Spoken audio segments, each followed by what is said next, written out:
ফের রাস্তায় নামছে সরকারি কর্মচারীদের সংগঠন সংগ্রামী যৌথ মঞ্চ। চলতি মাসের 19 তারিখ মহা মিছিলের ডাক দিয়েছে সরকারি কর্মী সংগঠন। দুপুর 12টায় হাওড়া, শিয়ালদহ ও হাজরা থেকে মিছিল শুরু হবে।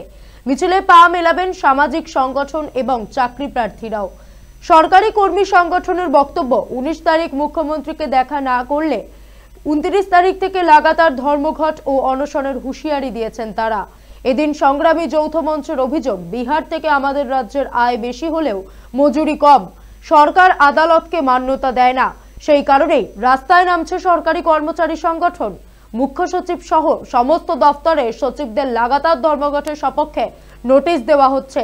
তাদের আরও অভিযোগ, রাজ্য সরকারের কাছে টাকা থাকা সত্ত্বেও মহার্ঘ ভাতা বাড়ছে না, অথচ দফতরের মাথায় যে সচিবেরা রয়েছেন তাদের ভাতা বাড়ছে।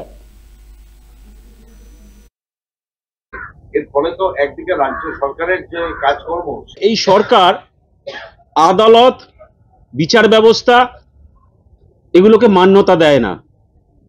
তাই সংগ্রামী যৌথ মঞ্চের এই যে রাস্তার আন্দোলন, রাজপথের আন্দোলন, আমরা সামিল হচ্ছি।